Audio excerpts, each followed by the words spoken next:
اعوذ باللہ من الشیطان الرجیم بسم اللہ الرحمن الرحیم۔ ناظرین و سامعین السلام علیکم۔ امید ہے آپ خیریت سے ہوں گے اور ہمارے ویڈیوز سے مستفید ہو رہے ہوں گے۔ ناظرین، جب سے کائنات وجود میں آئی ہے اور یہ زمین آباد ہونے کے بعد اس پر انسانی تمدن نے ترقی کی منزلیں طے کی ہیں، تب سے نت نئے سوالات انسانی ذہن میں ابھرتے رہے ہیں۔ انسانی ذہن کی اس کشمکش نے انسان کو بہت کچھ سیکھنے اور نئے علوم دریافت کرنے کی طرف راغب کیا ہے۔ انسان نے جہاں عمومی علوم پر دسترس حاصل کی ہے، وہیں پر اس کے ذہن نے اسے اس زمین کے سربستہ رازوں کو کھوجنے کی طرف بھی مائل کیا ہے۔ ناظرین، زمین کی حرکت یعنی موشن آف ارتھ، فزکس اور علم حیات یعنی ایسٹرولوجی کی ترقی کی منازل طے کرنے کے ساتھ ساتھ ہر دور میں زیر بحث رہی ہے۔ اس جدید اور ترقی یافتہ دور میں بھی بہت سے قدامت پسند حضرات یہ کہتے اور سمجھتے ہیں کہ زمین اپنی جگہ پر ساکن ہے اور ہمارے سولر سسٹم یعنی نظام شمسی کے تمام سیارے اس کے گرد گھومتے ہیں۔ اس پر وہ طرح طرح کی روایات اور حتیٰ کہ مذہبی دلائل تک پیش کرتے ہیں۔ اسی سلسلے میں ہم نے آج یہ سوچا کہ اس موشن آف ارتھ کو امام علی علیہ السلام کے نظریات اور ان کے فرامین کی روشنی میں جانچا جائے اور آپ کی خدمت میں پیش کیا جائے۔ تو آئیے چلتے ہیں اپنی آج کی ویڈیو کی طرف اور دیکھتے ہیں کہ امام علی علیہ السلام نے حرکت زمین یعنی موشن آف ارتھ کے بارے میں کیا ارشاد فرمایا ہے۔ ناظرین، قدیم حیات دانوں کا زمین کے متعلق یہ نظریہ تھا کہ وہ کائنات کے مرکز پر واقع ہے اور تمام فلکی اجسام، سورج، چاند، ستارے اور سیارے اس کے گرد گردش کرتے ہیں۔ لہٰذا اس مرکزیت کی بنیاد پر اس کے لیے ٹھہراؤ ضروری ہے، کیونکہ جب دائرہ گھومتا ہے تو مرکز اپنے مقام پر ساکن و برقرار رہتا ہے۔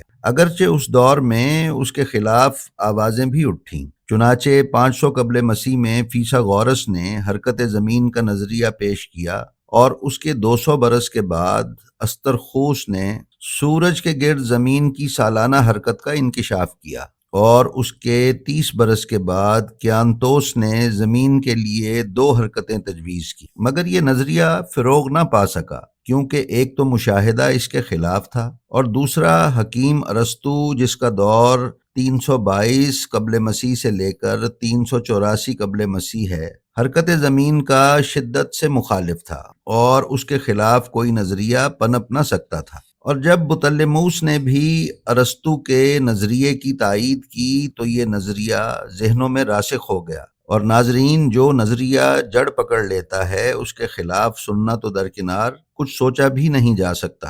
چنانچہ صدیوں تک اس نظریے کی عملداری رہی اور زمین کو ساکن اور مرکز کائنات سمجھا جاتا رہا۔ سن 1440 عیسوی میں کوسا کے ایک پادری نکولا نے یہ خیال ظاہر کیا کہ زمین بھی ایک سیارہ ہے جو دوسرے سیاروں کی طرح اپنے مدار میں حرکت کرتا ہے، مگر اس کے نظریے کو کوئی اہمیت نہ دی گئی اور اس بیچارے کی آواز دب کر رہ گئی۔ پھر پولینڈ کے ماہر فلکیات کوپرنیکس نے فلکیات کا گہرا مطالعہ کیا اور اس نتیجے پر پہنچا کہ زمین اپنے محور پر گھومتی ہے اور سورج کے گرد چکر لگاتی، لیکن اس کے اس نظریے سے کلیسا کے نظریات پر زد پڑتی تھی اور کلیسائی نظریات کے خلاف زبان کھولنا موت کو دعوت دینا تھا۔ اس لیے اس نے مصلحتاً خاموشی اختیار کر لی اور اپنے نظریے کا اعلانیہ اظہار نہ کر سکا۔ آخر 1609 میں گلیلیو نے دوربین ایجاد کی اور اپنے مشاہدے سے کوپرنیکس کے نظریے کی کھلم کھلا تصدیق اور دلائل سے یہ ثابت کیا کہ کرۂ زمین اپنے چاند سمیت سورج کے گرد گھومتا ہے، مگر کلیسا نے یعنی چرچ نے اس کی صحت سے قطعی انکار کر دیا اور اسے مجرم قرار دے کر روم کی مذہبی عدالت میں اس پر مقدمہ چلایا۔ اس نے کلیسا کے عتاب سے بچنے کے لیے عدلیہ کے سامنے اپنی غلطی کا اعتراف کیا اور کہا کہ یہ محض ایک مفروضہ تھا، میرا عقیدہ یہ نہیں ہے کہ زمین گردش میں ہے۔ ناظرین، اس اعتراف پر اسے چھوڑ تو دیا گیا، مگر اس نظریے کو بطور مفروضہ بیان کرنے سے بھی روک دیا گیا اور خلاف ورزی کی صورت میں اسے سخت سزا کی دھمکی دی گئی۔ کلیسا نے اس آواز کو اگرچہ قوت اور طاقت سے دبانا چاہا مگر یہ آواز دب نہ سکی۔ رفتہ رفتہ مخالفت کا زور ٹوٹ گیا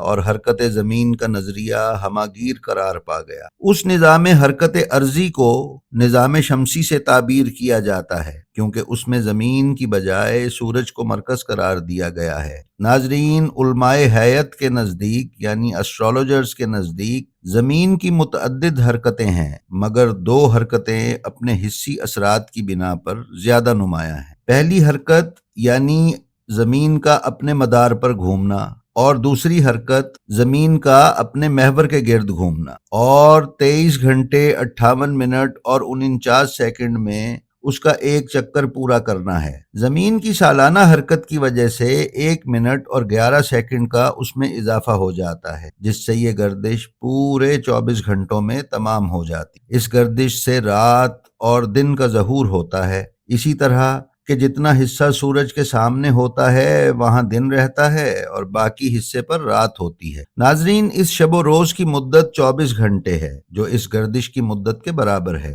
دوسری حرکت حرکت انتقالیہ ہے جو سورج کے گرد مدار ارضی پر ہوتی ہے۔ چنانچہ یہ زمین 1080 میل فی منٹ کی رفتار سے مسلسل سورج کے گرد رواں دواں ہے اور 365 دن 5 گھنٹے اور 46 سیکنڈ میں 58 کروڑ میل کی طویل مسافت طے کر کے اپنا دورہ تمام کرتی ہے۔ اس حرکت سے فصول اربعہ یعنی گرمی، سردی، بہار اور خزاں ظہور میں آتے ہیں۔ امیر المومنین علیہ السلام کے ان کلمات پر جو تخلیق کائنات کے سلسلے میں ہیں نظر دوڑائی جائے تو یہ واضح طور پر معلوم ہو جاتا ہے کہ آپ زمین کو ساکن تصور نہ کرتے تھے بلکہ اسے متحرک قرار دیتے تھے۔ نہج البلاغہ میں آپ کا ارشاد ہے کہ وہ ہچکولے کھانے کے بعد تھم گئی کہ کہیں ایسا نہ ہو کہ وہ اپنے رہنے والوں کو لے کر جھک پڑے یا اپنے بوجھ کی وجہ سے دھنس جائے یا اپنی جگہ چھوڑ دے۔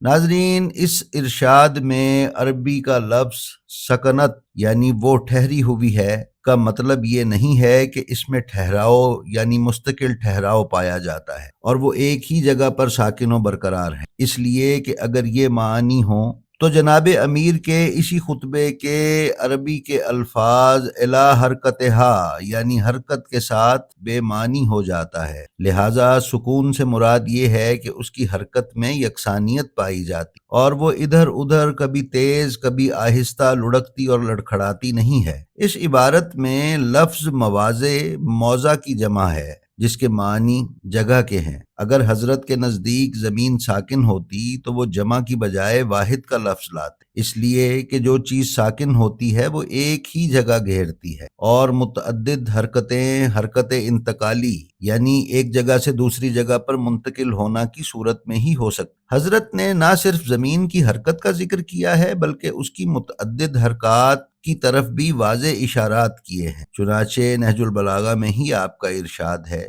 کہ پتھروں کی مضبوط چٹانوں اور بلند چوٹیوں والے پتھریلے پہاڑوں سے اس کی حرکتوں میں اعتدال پیدا کیا ہے۔ ناظرین، اس جملے میں لفظ حرکات جو حرکت کی جمع ہے زمین کی متعدد حرکتوں کو ظاہر کرتی ہے۔ قدرت نے ان حرکات کو پہاڑوں کے ذریعے نقطہ اعتدال یعنی بیلنس پر رکھا ہے اور اس طرح کہ اگر پہاڑوں کی جڑیں زمین میں پیوست نہ ہوتی تو اس کے اجزاء متفرق اور منتشر ہو جاتے اور حرکت میں یکسانیت نہ رہتی، کیونکہ جسم میں یکسانیت اسی صورت میں پیدا ہوتی ہے جب مرکز ثقل یعنی سینٹر آف گریویٹی کے مقابلے میں وہ اپنے محور پر واقع ہو۔ جی تو ناظرین، یہ تھی ہماری آج کی ویڈیو، ہمیں امید ہے آپ کو پسند آئی ہوگی۔ ہماری اسی طرح کی اچھی ویڈیوز حاصل کرتے رہنے کے لیے آپ ہمارے چینل کو سبسکرائب کر لیں اور بیل آئیکن کو کلک کر دیں۔ اپنا اور اپنے متعلقین کا بہت خیال رکھیں اور خلق خدا میں آسانیاں تقسیم کرتے رہیں۔ خدا آپ کا حامی و ناصر ہو۔ السلام علیکم۔